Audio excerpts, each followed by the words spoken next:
Free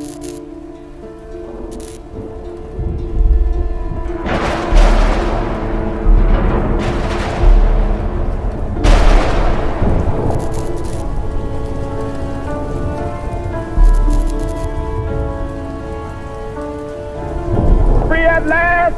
Free at last! Thanks Almighty! We are free at last!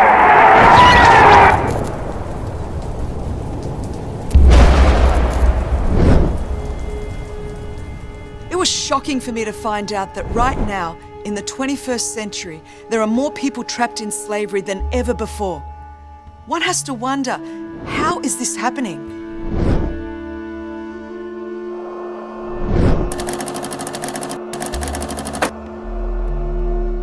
You know, we see these statistics like 27 million slaves, but the truth is that numbers are numbing. Numbers are dehumanizing and desensitizing, and it becomes so easy to ignore suffering when it remains nameless or faceless. In fact, it's so easy to be overwhelmed by the enormity of the problem if it seems so large that none of us could make a difference.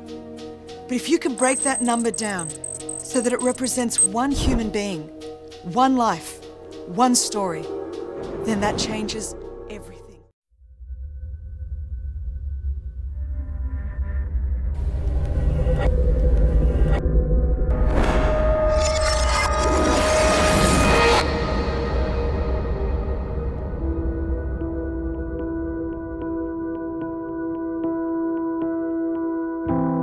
I wanted to go to Greece to work 6 months and come back in my country and to continue my education. When I arrived, they took me to a house and take my passport and say me if I don't work the prostitution, they will kill my family and they would break my bones. I felt like I wanted to die because I realized I could never live. I would drink a lot of alcohol so that I would not understand who I was, where I was, or what I was doing. I felt like I was not a person anymore. I had no heart, no soul, no will. He would tell me and I could do nothing. Could do nothing. Nothing. Nothing. Nothing. Nothing.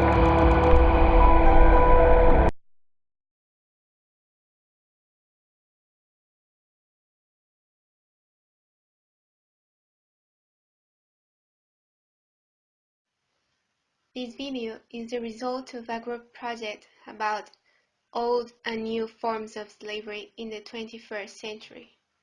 We focus on human trafficking and the sexual exploitation of women, and we'll analyze it under a post-colonial perspective. First of all, what is human trafficking for sexual exploitation? There is a complete definition in the Police Research Series published in 2000 in the United Kingdom, which says, trafficking involves the transport or sale of women, with or without the consent of the victim, use of enticement, deception, force, or intimidation for the purposes of prostitution or other sexual abuse. It's essential to differentiate from human trafficking from smuggling. In the case of smuggling, women migrate illegally, but they aren't controlled after they trip to their destination. However, when women are trafficked, they are delivered to individuals and organizations that control them. Human trafficking is a global issue because it affects different countries. It's not only a problem in developing countries. In fact, it's a serious problem in developed countries. In the map, the origin countries are in red or pink color, and the destination countries are in blue. Why is it a serious problem? Numbers and statistics are extremely frightening. The United Nations International Labour Organization and the Work-Free Global Slavery Index estimates that there are between 20 and 30 million slaves, and that 20% of them are women trapped in sexual exploitation. One aspect that has to be taken into account when talking about the role of women in modern slavery is agency. The Indian theorist Gayatri Spivak introduced the term subaltern in her essay Can the Subaltern Speak? To refer to those groups of people who are typically marginalized by the dominant Western culture, such as immigrants or women. While most subalterns are categorized as so due to the lack of agency or capacity to act, women are doubly effaced. Spivak says, if, in the context of colonial protection, the subaltern has no history and cannot speak, the subaltern as female is even more deeply enshadowed. Apart from gender, the context of a woman's life also plays a determinant role, as it is easier to induct in prostitution those women who live in difficult economic, political, or social situations, like maybe the one in India. One example that is commonly used is the Devadasi system. The Devadasi were a group of temple dancers of high social status in medieval India that lost their power after the arrival of Western empires like the British. The Devadasi were then considered grotesque and immoral, and so they became prostitutes in the name of their goddess Yelama in order to make money and survive. Nowadays, some women decide to become Devadasi on their own, while others, especially the young ones, are forced by their families. Coming up next, we have examples of both cases taken from the documentary Prostitutes of God. 2 होतंय 3 होतंय 4 होतंय 2 तासाला 200 देतो 300 देतो आणि कस्टमरला वर घेऊन येतो कस्टमर करतो आणि कस्टमर जाते आणि मी बी जाऊन खाली आणि बसते. मी इथं स्वतः एकटी धंदा करतो मी माझं मी. एक तर मला कोण आणलं नाही मला कोण इथं ठेवलं नाही. देवदासाला माझ्या मनानं नंतर मी धंदा करालो. मला धंदा करायला पाहिजे मला पैसा कमवायला पाहिजे चांगलं हे सगळं घर बांधायला पाहिजे भांडे घ्यायला पाहिजे टीव्ही घ्यायला पाहिजे हे सगळं माझ्या डोक्यात आलं. आम्ही वाईट म्हणत नाही धंद्याला चांगल्यासाठीच धंदा करताय. ನಾಲ್ಕು ಮಂದಿ ನೋಡಕ್ಕೆ ನಾವು ಹೊಸ ಅನಿಸ್ತೀವಿ ರೀ ಆದ್ರೆ ನಮ್ಮ ಮನ್ಯಾಗ ನಮ್ಮ ಪರಿಸ್ಥಿತಿ ನೋಡ್ಬೇಕಾದ್ರೆ ನಾವು ದೇವ್ರಿ ಅವ್ರ ಪಾಲಿಗೆ ಈ 4 ಮಂದಿ ಆಡ್ಕೋತ ಅಂತೇಳಿ ನಾವು ಬಿಟ್ಟು ಅಂದ್ರೆ ನಮ್ಮ ಯಾವ ಪರಿಸ್ಥಿತಿ ಕಾಟಾಕತ್ರಿ. Girl children in our society, they are treated more as a liability in the sense that there is always a cost of marriage. They feel that they don't want to educate the girl child. They always want to prefer a male child because they believe that they are the liberators of their soul when they die. And when this comes to the poorer families, if they get a female child, they think that okay, how we can convert this liability into an asset. The system of traditional ritual prostitution, or what you call the Devadasi system, is one of the coping strategies where they feel that okay, by dedicating to the goddess, and then the girl child will be taken over by one of the landlords, but the landlord assures some kind of a regular income to the family. So now it seems this religious ritual is just a justification for poor families to pimp out their daughters. ನಮ್ಮ ಮನೆಯಲ್ಲಿ ನಾವು 5 ಜನ ಇದೀವಿ ರೀ. ನಮ್ಮ ಆಯಿ ನಮ್ಮ ತಂಗಿ ನಮ್ಮ ತಮ್ಮ ಇನ್ನೊಬ್ಬ ಸಣ್ಣಗೆ ನಮ್ಮ ತಂಗಿದಾಳ್ರಿ ನಮ್ಮ ಸಣ್ಣವಾದಾಳ್ರಿ. ಹೆಚ್ಚಂದ್ರೆ ಜವಾಬ್ದಾರಿ ನಮ್ಮ ಮೇಲೆ ರೀ. ಸಾಲಿಗೆ ಹಾಕ್ಬೇಕಾದ್ರೆ ನಾವು ಹಾಕಬೇಕು ಹೊಟ್ಟೆಗೆ ಹಾಕ್ಬೇಕಾದ್ರೆ ನಾವು ಹಾಕ್ಬೇಕು ರೀ. ಇದ ಪರಿಸ್ಥಿತಿ ಸಲುವಾಗಿ ಹೋಗಿಲ್ಲ ರೀ ನಾವು. ಮನ್ಯಾಗ ದುಡಿಯೋರಂದ್ರೆ ನಾವೇ ರೀ ಈಗ ಜಾಸ್ತಿ ದೊಡ್ಡವ್ರಂದ್ರೆ ನಾವೇ ಇದ್ದೀವಿ ರೀ ಮನ್ಯಾಗ ರೀ. ಮತ್ತು ನಾವು ಸಾಲಿಗೆ ಹೋದ್ರೆ ಮನ್ಯಾಗ ಎಲ್ಲರೂ ಇದಾಕಿತ್ತು ಉಪವಾಸ ಬೀಳೋದು. Apart from Spivak's article, 3 feminists provided us with further perspectives on the issue. Firstly, Liz Kelly is an English feminist and an activist against human trafficking.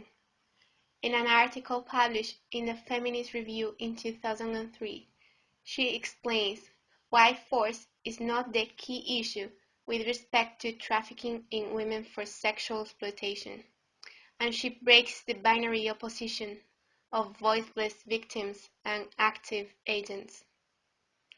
We didn't want to fall into analyzing the topic with a Eurocentric point of view, so we selected two feminists who distance themselves from that perspective. One of them is Hazel V. Carby, a pioneer in black feminism in the US. She addresses white feminists in her article White Women Listen, from which the following quotation is taken.